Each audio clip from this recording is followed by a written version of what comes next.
Hello, everybody out there. Happy Monday to you. Chris here. Wanted to make a quick video to show off some cool stuff that we've been getting over the last week. We've got some baseball stuff.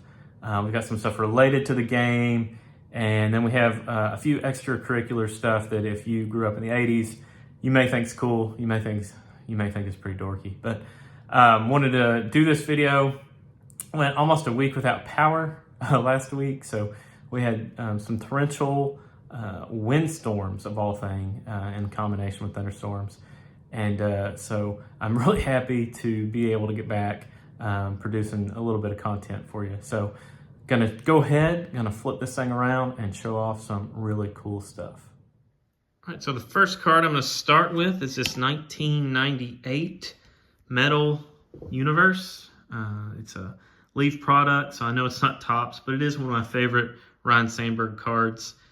This one depicts, obviously, a rhinoceros. Almost looks like it's chasing him. Of course, his nickname is Rhino. I really like that throwback uniform. It's one of my favorite Ryne Sandberg cards. So we had to send it to him.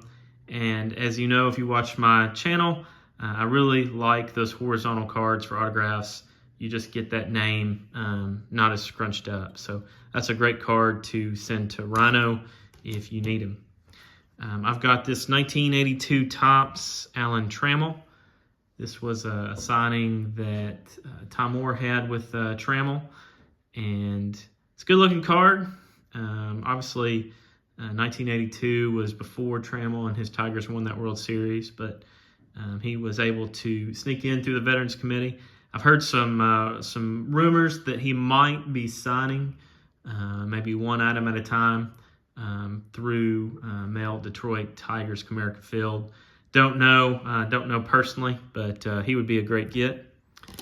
I've got also from an Atomic Signings or Atomic Sports signing. I've got this Ted Simmons 1974 Topps. Ted Simmons is obviously fairly new to the Hall of Fame still, so I don't have a lot of his signatures, so I'm slowly adding them. But that's definitely a good-looking autograph. And then another one, this is a 2009 Topps Tony La Russa. This was the last Topps issued card for La Russa that he signed, at least Topps base card. I know Topps Heritage continued to put managers in its product, and I really wish they would bring managers back. I know they have a team card. I'd rather just have a manager card instead of a team card every year. But maybe people don't get excited about those like I do. Here is a rookie of a prospective Hall of Famer. I don't think he'll get in, but you can never be too careful. You never know. That's Joe Carter. This is his rookie. This is 1984 Donruss rated rookie. I believe the very first year that they made the rated rookie, and of course before the iconic looking rated rookie that hit, I think, 1985 Donruss. For the kind of the blue iconic that almost everybody who collects, particularly collected junk wax, would recognize. Nevertheless, Joe Carter signs $5 through the mail, lives in Kansas these days. This one came back postmarked out of Kansas City, and he had some great numbers. He had a tremendous home run hit in the World Series. I sent 2 to him. This is his other card that I sent, which was his last card. 1998 Topps depicts him as a member of the Toronto Blue Jays, where he hit that home run in the 93 World Series, I believe it was, the walk-off home run over the Phillies. This card, of course, is minted in Cooperstown, part of why I love it. So nice, bold blue signature. This is an interesting card. This is part of a set that Topps manufactured when they did the special on Queens, the 1986 New York Mets. They had an online set. I think you could only buy it as a set, and included, obviously, predominantly Mets players. But I like this one. It says April sweep of St. Louis, and Whitey Herzog says it's over. So I sent this to Mr. Herzog, who has pretty quick, amazing turnaround, still lives in the St. Louis area. I think I'm going to send it to Davey Johnson, because I think he has a chance to get in the Hall of Fame, and I think it would be cool to have a dual signed card. So there's that. This is what the back of those look like. Once Upon a Time in Queens is what that documentary was called. And it's kind of a difficult card to find on eBay. I sent some cards to a Jack Morris private signing that Mark Diem did. This is, you may not recognize it, but it's a Jack Morris rookie. It's 1978 is the year. This is the Burger King. So what I like about it is his traditional rookie is like a quadrant. It's broken up into 4 pictures, 4 total players. And I've got that signed, but this is just, this is a cool looking, obviously 1978 style card. You can't tell that it's from Burger King as it was manufactured by Topps. But nevertheless, Jack Morris, that's a great rookie to have signed. I sent more than one. In fact, I sent 6 to this private signing. Was able to get a little bit better deal. So this is Jack Morris's 1983 Topps. This is Jack Morris's 1984 Topps. That's a great looking card. This is his 1991 Topps. And you'll see this is the Desert Shield variety. I figure go big or go home, right? If I'm going to send a card to have it autographed by Jack Morris, why not try to increase the value just a little bit and have that Desert Shield on there, insignia on there. Then there is this 1992 Topps Jack Morris.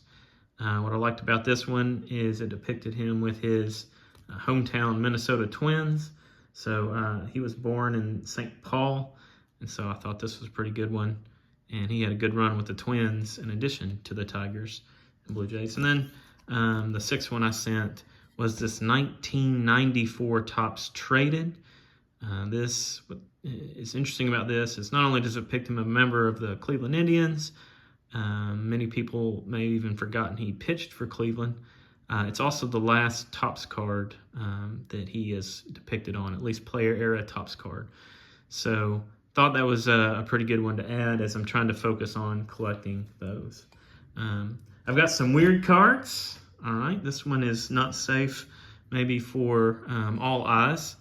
I sent this card to Morgana Roberts. If you don't know who that is, Google The Kissing Bandit or YouTube The Kissing Bandit. She was famous for getting arrested numerous times for jumping on baseball fields in the at least 80s, maybe even predated the 80s. And she would go give predominantly star players a big kiss while they were at bat. I think Cal Ripken was at bat on one. Obviously, Nolan Ryan saw her coming. He went down to a knee and he opened his arms up really wide to her and let her plant one right there on the cheek. So notice the M in this card is a little interesting. So that's where we'll leave it. But this is a custom card. I plan to send it to Nolan. I think it'd be an awesome addition to the collection. And I told you I had some weird cards. This is a 92-year-old, and he is not a baseball player. This is Alan Oppenheimer. You may know him or know that name. If you lived in the 80s, if you grew up in the 80s, you certainly know the voice. He voiced lots of cartoon characters, some Transformers, but he's predominantly known, or best known, I think, as the voice of Skeletor. So this is a really cool, this is 1986 Wonder Bread. This is a card I've been holding on to for a while, hoping to see some sort of signing, and was pretty thrilled to see this signing pop up. And so added that to the collection. I think it is, that's what the back of these cards look like. So it was certainly a cool private signing. I would have liked to have met him in person, but at that age, 92, I'm just happy that he was able to sign that for us. I did add, because I'm a big dork, I did add this. This is the, if anybody has seen one of these, this is obviously not from the 80s. This is, I think they did this in the 2020 even. I was able to pick up one of these. This is just the action figure. He signed it and inscribed it Skeletor. So very cool piece, at least for me in my man cave. My wife thinks I'm a loser, but hey, it is what it is. Kind of along the same lines, I added this Peter Cullen signed This is a 8x10. Peter Cullen is the voice of Optimus Prime. He did the cartoons, the movie, and then the kind of feature films that have happened over the last few years. So that is the voice of Optimus Prime, which I thought was pretty cool and wanted to share with you. And then I have a new edition from the Popfly Pop Shop, which is Daniel Horeen, which just does a tremendous job. This one is pretty cool. It is the Michael Jordan, From the Air to the Dirt. Depicts him playing as a member of the Chicago White Sox. Practice like you've never won, play like you never lost. And this one's kind of cool to me. I never had the opportunity. I was never able to get tickets when he was in town to play the Mavericks. The Bulls used to play the Mavericks once a year. It was a sold out, impossible to get. But of all things, I was able to see him play while he was a member of the Birmingham Barons. I think he went like 3 for 5, almost had a home run, made a spectacular catch. Saw him playing in Nashville. And so this was kind of cool, reminded me of that. And so that's why I wanted to add it to my Popfly Pop Shop collection. So I hope everyone has a great day. I'm going to leave you with some Skeletor. Have a great week. And, keep having fun. We'll see you.